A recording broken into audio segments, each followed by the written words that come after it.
નમસ્કાર. આજે આપણે બુદ્ધિના એક બહુ જ રસપ્રદ અને પાયાના સિદ્ધાંત વિશે વાત કરવાના છીએ, જે આજથી લગભગ એક સદી કરતાં પણ પહેલા રજૂ થયો હતો. શરૂઆત એકદમ મૂળભૂત સવાલથી કરીએ. શું એવું હોય છે કે જે લોકો સ્માર્ટ હોય એ બધી જ બાબતોમાં સ્માર્ટ હોય? કે પછી બુદ્ધિ કોઈ ચોક્કસ ક્ષેત્ર પૂરતી જ હોય છે? વિચારો જરા.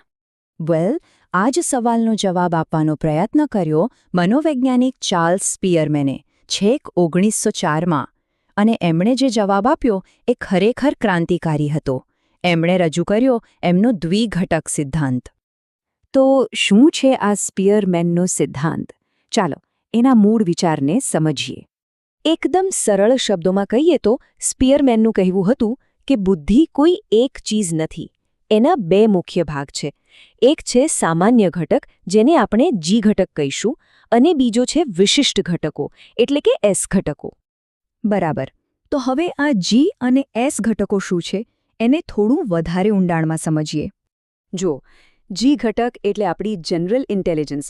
આ એક એવી ક્ષમતા છે જે જન્મજાત હોય છે અને લગભગ દરેક કામમાં ઉપયોગી થાય છે, જેમ કે તર્ક લગાવવો, કોઈ સમસ્યા ઉકેલવી. આ બધા વિષયોમાં એક સરખી રીતે કામ કરે છે. હવે એની સામે છે એસ ઘટક, એટલે કે સ્પેસિફિક ઇન્ટેલિજન્સ. આ કોઈ ચોક્કસ કામ માટેની આવડત છે, જેમ કે કોઈને સંગીત સારું આવડતું હોય તો કોઈને ગણિત. આ ક્ષમતા પ્રેક્ટિસથી મેળવી શકાય છે અને સુધારી પણ શકાય છે. અને હા, એ દરેક વ્યક્તિમાં અલગ અલગ હોય છે. આને સમજવા માટે એક બહુ મસ્ત ઉપમા છે. માની લો કે આપણું મગજ એક કમ્પ્યુટર છે.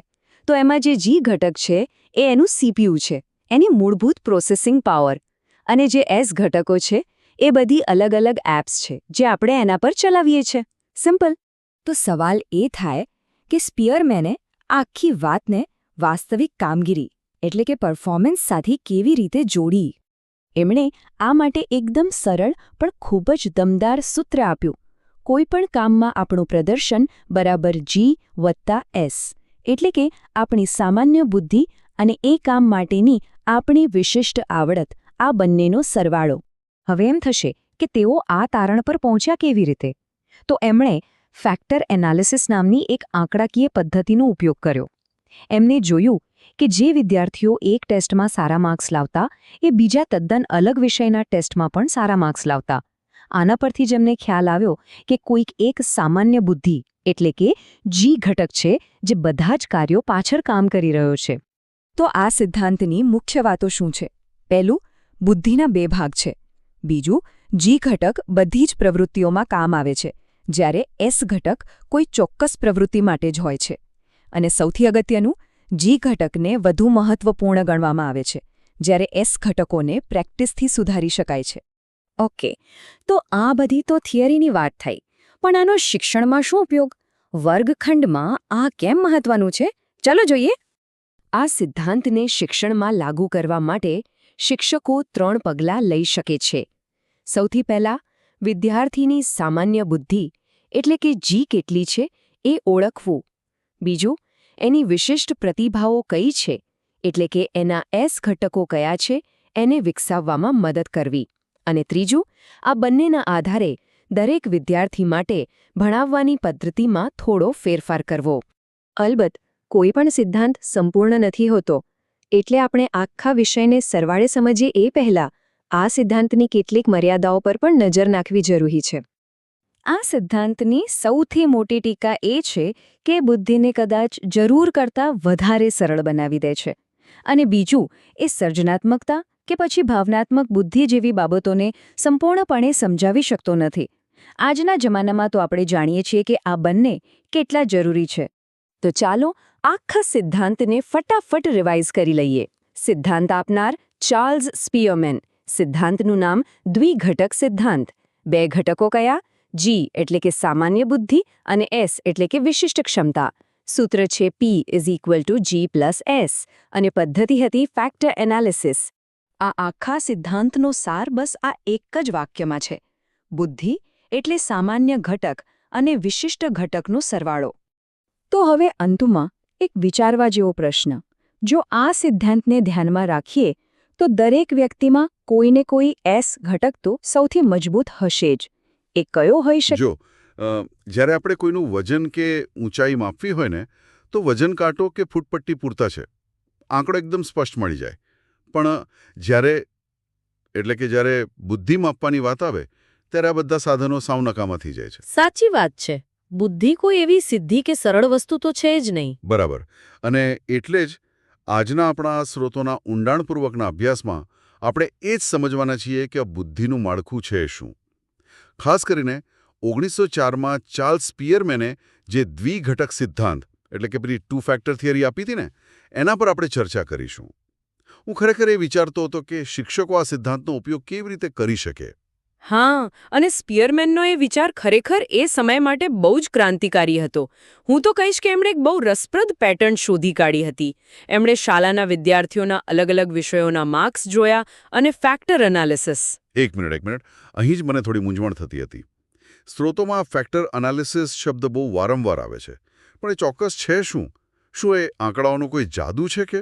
ના, જાદુ તો ના કહેવાય, પણ હા, મોટા ડેટામાં છુપાયેલા સંબંધો શોધવાની એક ગાણિતિક રીત ચોક્કસ છે. દાખલા તરીકે, સ્પિયરમેને એના એનાલિસિસ દ્વારા જોયું કે જે વિદ્યાર્થી ગણિતની ટેસ્ટમાં સારો હતો ને, અચ્છા, તે મોટાભાગે ભાષા કે તર્કશાસ્ત્રોમાં પણ સારો જ દેખાવ કરતો હતો. એટલે આ અલગ-અલગ વિષયોના માર્ક્સ વચ્ચેનો સંબંધ જોઈને એમણે તારણ કાઢ્યું કે આ બધાની પાછળ કોઈ એક સમાન ક્ષમતા છુપાયેલી છે. ઓહ, એટલે બધી જ આવડતોનો પાયો એક જ છે. બિલકુલ. અને એ પાયાને જ એમણે જી ફેક્ટર એટલે કે જનરલ ઇન્ટેલિજન્સ નામ આપ્યું. General intelligence. જુઓ, આને સમજવા માટે મેં સ્ત્રોતો વાંચતી વખતે એક વિચાર કર્યો હતો. શું આને આપણે સ્માર્ટફોન સાથે સરખાવી શકીએ? મતલબ કે જી ફેક્ટર એટલે ફોનનું મેઇન પ્રોસેસર. જો પ્રોસેસર પાવરફુલ હશે તો ફોનમાં દરેક વસ્તુ એકદમ ઝડપથી ચાલશે. આ સરખામણી રસપ્રદ છે, પણ થોડી અધૂરી છે હું એમ કહીશ.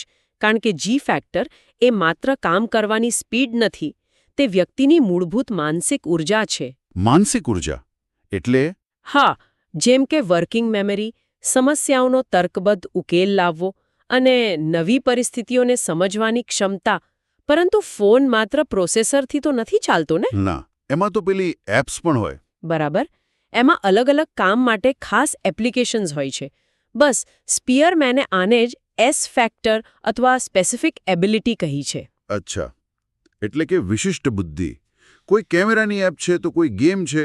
મતલબ કોઈ વિદ્યાર્થી ગણિતના કોયડા ઉકેલવામાં પાવરફુલ છે તો કોઈ સંગીત કે ચિત્રકામમાં. એકદમ સાચું પકડ્યું. અને સ્ત્રોતોમાં એક સરસ સૂત્ર પણ આપ્યું છે. પરફોર્મન્સ બરાબર G+S. G+S. હા, એટલે કે કોઈ પણ કામમાં તમારું પરિણામ એ તમારી સામાન્ય બુદ્ધિ અને એ કામ માટેની વિશિષ્ટ આવડતનો સરવાળો છે. પણ અહીં મને એક બહુ મોટો પ્રશ્ન થાય છે. હા, બોલો ને. જો જી ફેક્ટર મોટાભાગે જન્મજાત પ્રોસેસર છે તો પછી જે વિદ્યાર્થીનું પ્રોસેસર જ ધીમું છે એનું શું? શું તે હંમેશા બીજાઓથી પાછળ જ રહેશે? બસ ત્યાં જ આ સિદ્ધાંતનો સૌથી મોટો શૈક્ષણિક ફાયદો છુપાયેલો છે. હું એ જ કહેવા માંગતી હતી કે જી ફેક્ટરને કદાચ બદલી ન શકાય, પણ એસ ફેક્ટર એટલે કે પેલી ખાસ એપ્લિકેશન્સ, હા, એસ ફેક્ટર, તેને આપણે સતત પ્રેક્ટિસ અને ટ્રેનિંગથી અપગ્રેડ ચોક્કસ કરી શકીએ છીએ. શિક્ષકો માટે આ ખ્યાલ એક બ્રહ્માસ્ત્ર સમાન છે. ઓ વાહ! ચાલો આને થોડું વધુ સમજીએ. એટલે શિક્ષકનું કામ માત્ર ચોપડીમાંથી માહિતી આપવાનું નથી, પણ એ ઓળખવાનું છે કે કયા વિદ્યાર્થીનું એસ ફેક્ટર કઈ દિશામાં છે. બિલકુલ.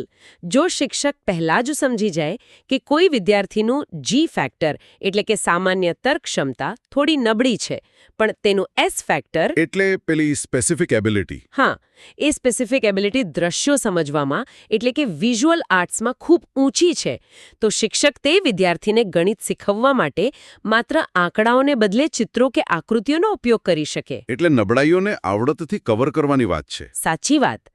આ રીતે શિક્ષક આખા ક્લાસને એક જ લાકડીએ હાંકવાને બદલે દરેક માટે અલગ શીખવાની પદ્ધતિઓ અપનાવી શકે છે. પણ મને એવું લાગે છે કે આ થોડું વધારે પડતું આદર્શવાદી નથી? કેમ એવું લાગે છે? જો ક્લાસમાં 50 વિદ્યાર્થીઓ હોય તો શિક્ષક દરેકના જી અને એસ ફેક્ટર ક્યાં માપવા બેસશે? વળી સ્પિયરમેનનો આ સિદ્ધાંત બુદ્ધિને માત્ર બે જ ખાનામાં વેચી દે છે. માનવ મગજ આટલું સીધું અને સરળ તો નથી જ. લાગણીઓ, સામાજિક સમજણ, સર્જનાત્મકતા, આ બધાનું શું? એ એકદમ વ્યાજબી ટીકા છે. અને આધુનિક મનોવિજ્ઞાન પણ એ જ માને છે. બુદ્ધિના બીજા ઘણા પ્રકારો છે જે સ્પિયરમેનના આ સિદ્ધાંતમાં ગેરહાજર છે. આ સિદ્ધાંત એક પાયો જરૂર પૂરો પાડે છે, પણ તે કોઈ અંતિમ સત્ય નથી. બરાબર છે. તે માત્ર એ દર્શાવે છે કે દરેક વ્યક્તિમાં એક સામાન્ય પાયો હોય છે જેના પર મહેનત કરીને અલગ-અલગ કૌશલ્યોની ઇમારત ચણી શકાય છે. સાચી વાત. અને જો એ કૌશલ્યો પ્રેક્ટિસથી ખીલવી શકાતા હોય, એટલે કે એસ ફેક્ટર વિકસાવી શકાતું હોય, તો એક બહુ જ મોટો વિચારવા જેવો પ્રશ્ન ઊભો થાય છે. કયો પ્રશ્ન? જો આપણી અત્યારની શિક્ષણ પદ્ધતિ મોટાભાગે સ્ટેન્ડર્ડ ટેસ્ટ અને પરીક્ષાઓ પર ચાલે છે. આ ટેસ્ટ માત્ર વિદ્યાર્થીનું પ્રોસેસર એટલે કે તેનું જી ફેક્ટર જ માપે છે. હા, એ તો છે. આપણે ખાલી મેથ્સ અને સાયન્સના જ માર્ક્સ જોઈએ છે. એક્ઝેક્ટલી. તો શું એવું નથી લાગતું કે આપણી શાળાઓ વિદ્યાર્થીઓના પરિવર્તનશીલ અને વિકાસ પામી શકે તેવા એસ ફેક્ટરને ખીલવવાને બદલે માત્ર તેમના જી ફેક્ટરને માપવામાં જ પોતાનો બધો સમય અને શક્તિ વેડફી રહી છે? બહુ જ ઊંડી વાત કરી તમે. જો આપણે ખરેખર દરેક વિદ્યાર્થીને સફળ બનાવવું હોય ને, તો કદાચ આપણે નવી એપ્સ ઇન્સ્ટોલ કરવા પર વધુ ધ્યાન આપવું પડશે, માત્ર પેલું જૂના પ્રોસેસરની સ્પીડ માપવા પર નહીં. એકદમ સાચું. આ ખરેખર મગજમાં ઘર કરી જાય તેવી બાબત છે. આપણે બધાએ આના પર વિચાર કરવાની જરૂર છે.